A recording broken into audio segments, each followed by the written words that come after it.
State your name, sir. Yes, my name is Jim Jelsma. Did you drop in for some devil's food cake, or what's on your mind? No, we're... first of all, how do I address you? Well, you can call me Mr. Reverend Anton by my first name, whatever. Well, I'll state the Mr. to begin with. First of all, I'll say one thing. You have a lot of followers, and you're right.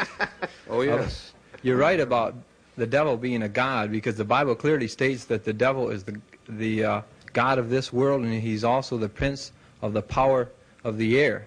So I don't dispute you on this matter at all. My only question... Are we picking up a new recruit here? My only question is this question basically about death. Personally, I don't think it's a funny matter, whether you're really sincere in what you believe or whether you are just doing this to gain followers. I mean, it's a pretty serious thing. First of all, everyone dies physically, but you're right. Again, everyone does not die spiritually. And I'd just like to ask you, what do you think is the concept of God? What is your concept of God? What does God do? Is he, in other words, we visualize God as being the ruler of everything that is good and proper. In other words, his attributes are love and his almightiness, omnipotence, omnipresence, and so forth. And of course, we recognize that God has given to this world many wonderful things. Just look at all as far as paintings and the literature that's inspired by God, the tremendous things that you see in all over the world that God has inspired through literature and music and art. What has the devil given to this world along the lines of what we consider as good and proper and just? Yeah, what have you done lately? Well, certainly you're right.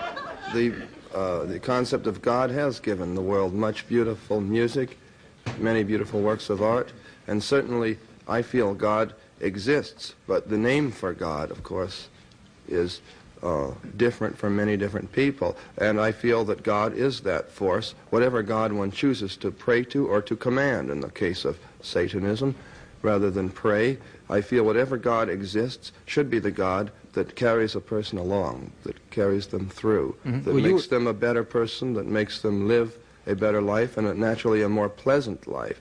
So, and I feel that you have to be kind to yourself, indulgent to yourself, before you know what it's like to be kind to others. True. Now, you brought up one thing about pride. Now, do you think this is a bad thing? No, I think pride is a very good thing. Of course, you have to understand, he likes sin, you see. These things are all euphemisms for, and I feel, rules that are ensured to be broken by the church. Listen, when your wife crawls over that line to say good morning to you, does she refer to you as Beelzebub, or how does she address you? Depends on what mood she happens to be in. Is she also a satanic type? Oh, yes. She approves of all of this? Certainly. She wouldn't be around if she didn't. And how do you make your living? As a counselor, sorcerer, practicing wizard, shaman, warlock, whatever you wish to call it. You're also a male witch, a warlock. Well, a male witch is considered a warlock, but I don't you consider... claim to be a witch, then? A male witch, certainly, but not a white witch, not like some of these people that have been on various shows that bend over backwards trying to convince everyone how good they are. They never perform black magic, only white magic. I think this is ridiculous. Could you make that man disappear out of the dock?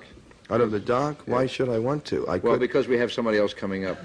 Of course I can't make him disappear, because I am naturally cast in the mold of a human being, and I think this Want is... to bet? It might be... less human and more Mephistophelian to me. Thank you, sir. I call him a devil, he's complimented.